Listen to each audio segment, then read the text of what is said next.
Forget magic pills. What if the most powerful brain support is growing on your tree outside right now? Welcome back to Science Genies. Today's episode, we're delving into the topic of nutraceuticals, a fast growing field where food meets pharma to support your brain health, your gut health, and overall wellness. I'm joined by Tim Mak, passionate PhD microbiologist and co-founder of Trilliome, a company working on cutting-edge science using exotic fruits to create nutraceuticals to support your gut microbiome. This is the first part of our conversation where we explore what nutraceuticals are and how they differ from traditional supplements. So let's get into it.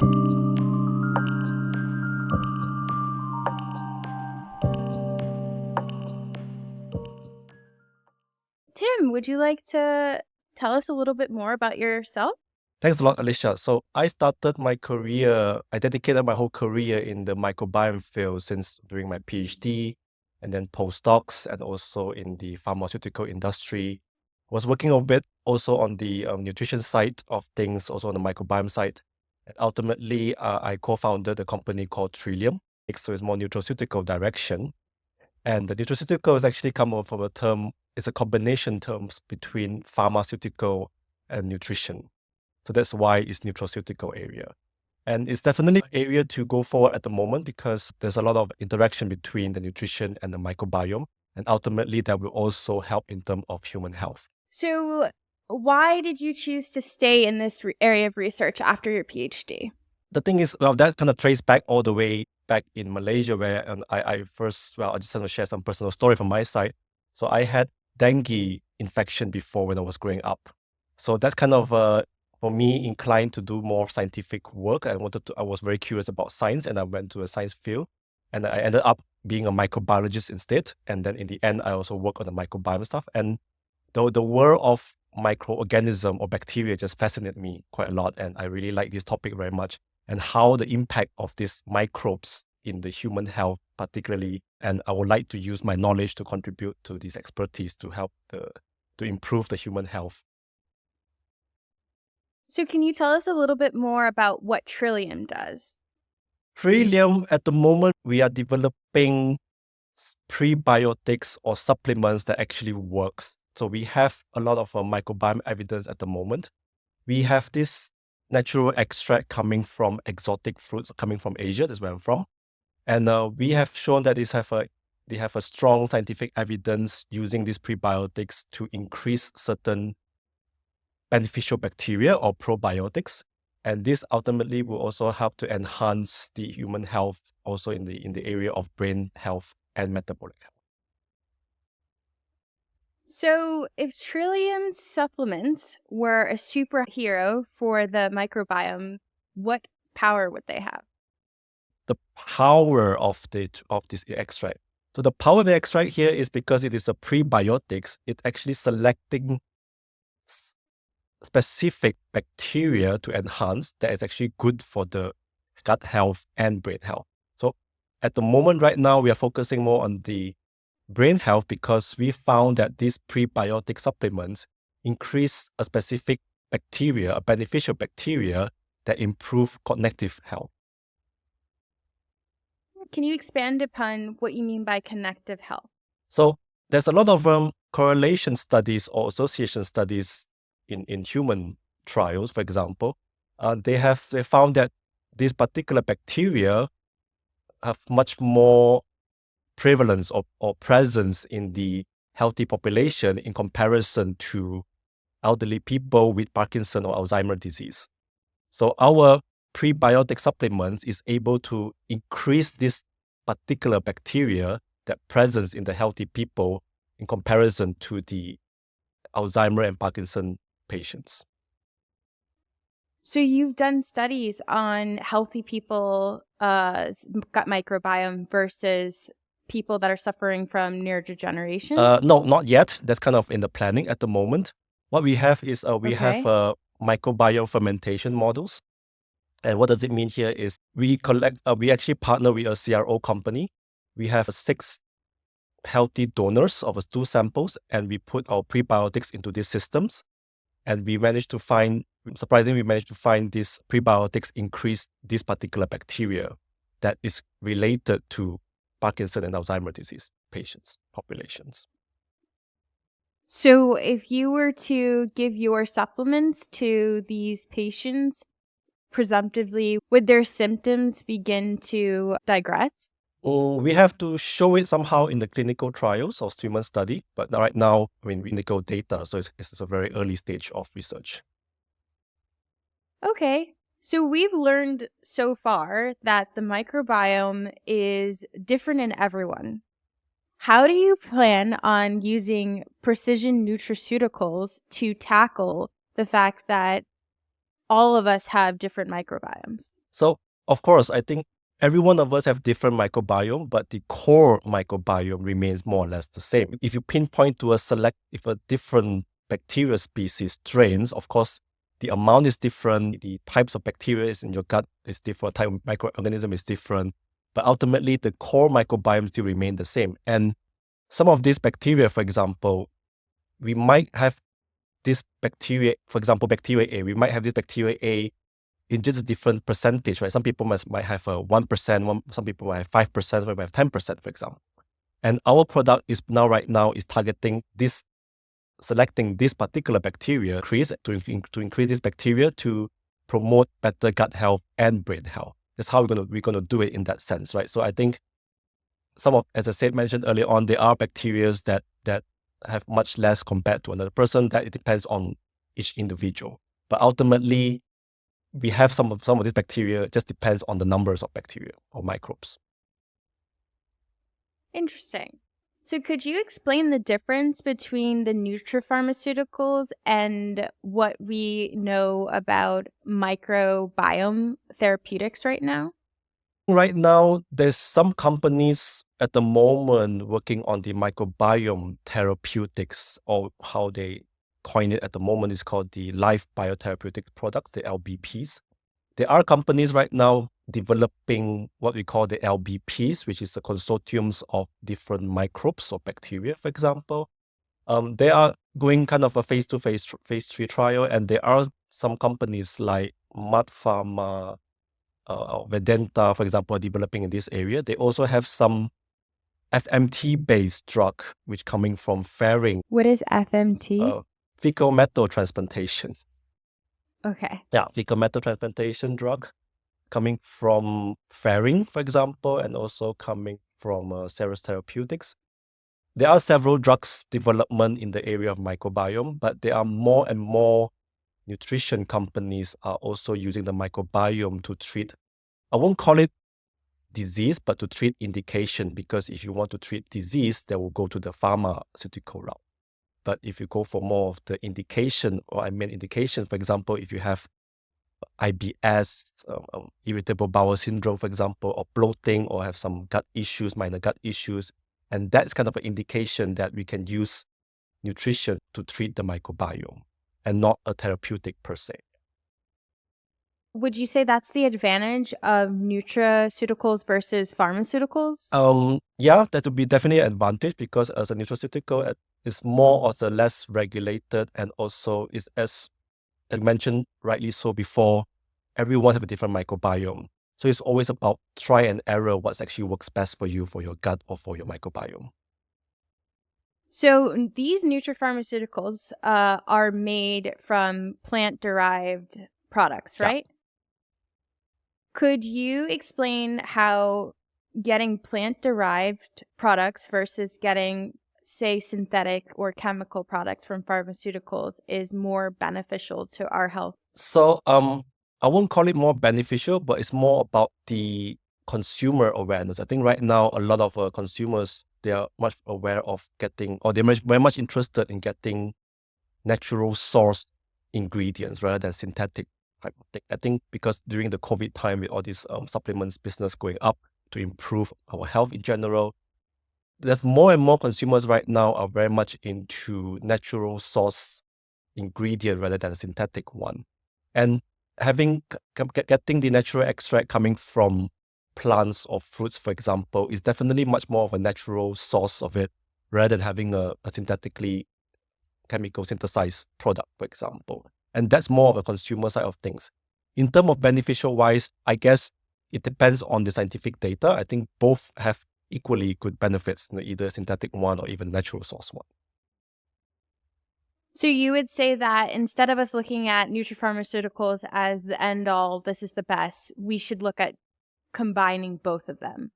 Um, what do you mean by combining both of them? I would say, yeah, So no, so you instead of you saying that okay, nutrapharmaceuticals are healthier than pharmaceuticals, that you can get benefits from both of them. it's not. It just depends on what. I think the healthy is always a bit tricky, right? I think in the pharmaceutical route, it's always about making disease sick people healthy. Big difference. But in the nutraceutical side or nutrition side, for example, sometimes you're making healthy people healthier. So that kind of difference. And for the nutraceutical area, it's also all about how can we use nutraceutical to support pharma drugs, for example. Like it's kind of a complementary nutrition, or you can call it medical nutrition or medical food, for example. But it's not like I think, let's say if someone is sick, of course they have to go through the whole treatment thing, rightly so, and then of course at the same time maybe take care of the nutrition, and that's what we call the medical nutrition side. So it's kind of it goes hand to hand, right? It's go side by side for it. Yeah. Yeah. No, I think that's great. We hear a lot about living longer, but what about living better? And how do you believe these supplements would boost our health span? Yeah, that's a good point. These days there's a lot of people talking about living longer, but not necessarily living a better quality of life. So I think we believing more on improving the health span rather than increasing the health span. I think there's a big difference between both. And having a supplement, I mean, of course, taking a supplement will be just part of the whole lifestyle. I think in general, to improve the certain health span, one should actually go more into the lifestyle, into the nutrition, the food that we eat, the exercise, the physical activities that we do, for example, and also our mindset for that too. So it's a whole combination of things. I don't think supplement will works like a magic pill, but supplement will just support one of the factors to improve the health span. So, if you could create a slogan for what a healthy lifespan would look like, what would that be? Create a slogan, healthy lifespan. Um, good point. Eat well, live well, and do well. And the do can be exercise, work, and mindset. Okay. Yeah, I feel like that sounds like a lot of the slogans that are probably out here right Yeah. now too. Um, so what is one of the unexpected benefits that you could tell people that you would get from focusing on their microbiome health? I think for me right now, there's a lot of talks in the area of the gut-brain axis. So you are what you eat. And that's what makes, like, for example, let's say if you eat some good food, a healthy food, it makes you happy. You go eat some more nutritious food, that is, yeah, you feel better about yourself, for example. If you eat some fast food or bad food, for example, you have diarrhea, for example, then you don't feel happy about it. So it's all about what you eat in the end. So I think that's kind of also you have to be careful what you eat normally and selecting. Of course, all the doctors and our mothers and grandma, all they're all right. Eat our vegetables, eat our fruits all the time because that's actually good for our microbiome. And of course, all these supplements will help if you don't have enough diet or you don't have enough nutrition in your daily food intake.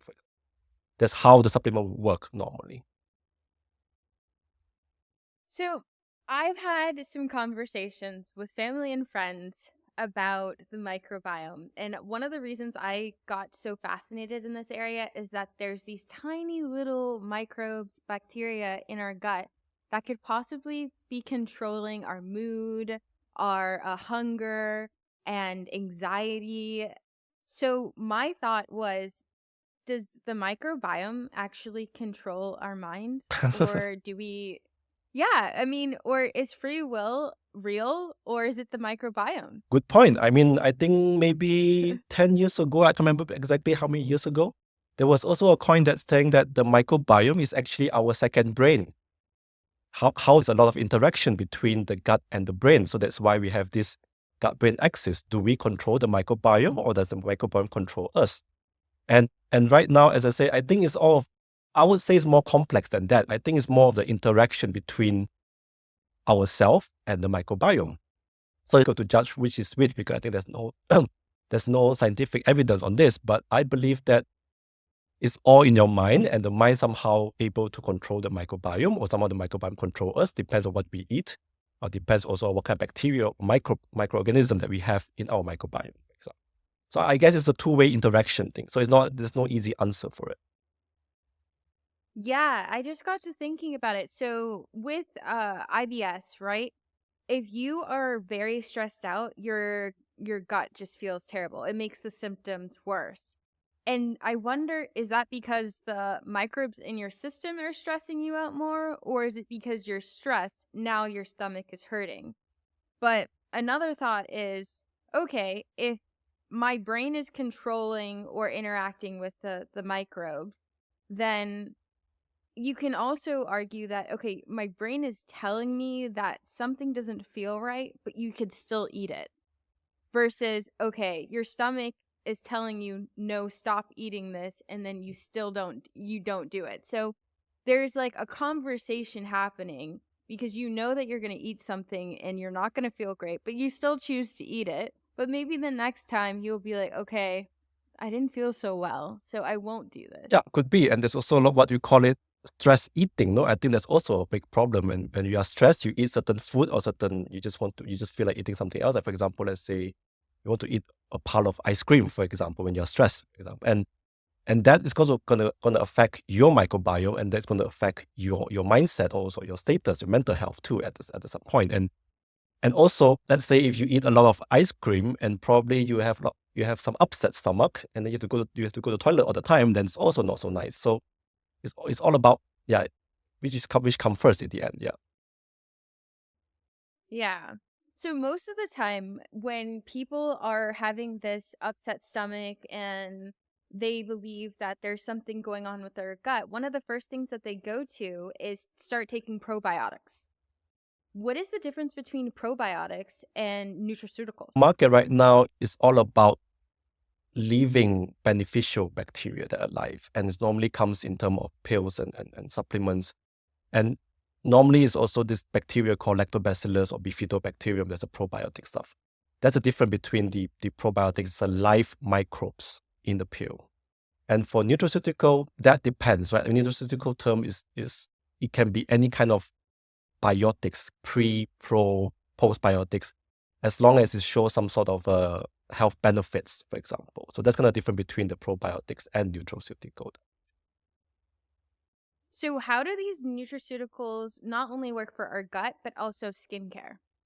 Good point. I think there's always also there's another axis. So besides all this gut brain axis, there's also what they call gut skin axis. So whatever you eat sometimes too, that also affect to your skin health. So that's kind of a direction of the the supplements and nutrition space, how it actually affect the skin through the gut. Of course, you can also talk about the topical nutrition, topical probiotics, for example, topical nutrition. That also can be also done. There's also some companies out there using probiotics to put it on the skin. So that's more of the skin direction. But as I said, I think there's two directions: either the gut skin axis or the topical microbiome. So with your knowledge, this is just a random question, but how does sweat influence our skin microbiome? Yeah, okay, that's kind of a interesting question. How sweat? Well, the sweat is always about the moisturizer. I mean, it depends how moisture the skin are, right? I think the sweat itself. Mm-hmm. I'm not a sweat expert, but I just want to try to explain a bit more on that. Yeah. That depends. I think our skin also have a lot of microorganism, And there's also kind of those who are inside and also there's outside of the skin. So of course there are some anaerobic bacteria inside of the skin, and the sweat is somehow a mechanism of it, and it can affect. I don't know how much it affects the microbiome, but I think it has some influence in the microbiome itself. So, does Trilliome have any products that they're going to be making for the skin microbiome? We have, but it's all in ideation phase. I say I don't know, because at the moment right now we are exploring that potential use of this natural extract to use it for skin health, but that's more on the topical application, not on the gut application. What does it mean that here, for example, that natural extract can be used for moisturizing the skin, changing the pH, for example, or providing more vitamins, for example, that kind of direction. But it's all ideation phase. Okay, we're pausing here for today. We unpacked a lot of juicy new scientific information. What nutraceuticals are. I had personally never heard of nutraceuticals until I did this episode with Tim. So this was really new and interesting for me as well. And learning how they're taking these exotic fruits and plant compounds and turning them into prebiotics that can support our gut brain health. So, one of the biggest questions is, are the gut microbes running the show? I would love to know what your thoughts are about that. So, please leave a comment about it, because I'm always wondering, do we really have free will, and what does that look like with our new scientific evidence out there? And in next week, we're going to pull back the curtains a little bit more and learn about how they're developing these nutraceuticals right now with Trilliome. And then we're going to talk about how AI is being used to make personalized nutritional kits for our gut, maybe in the future. So stay tuned for next week's episode, of course. Don't forget to subscribe, like, share, comment with your friends, families, enemies. Everyone deserves to learn about nutraceuticals and just have the joy of science. And it really supports me as well in developing my new podcast. So, as I always say, until next time.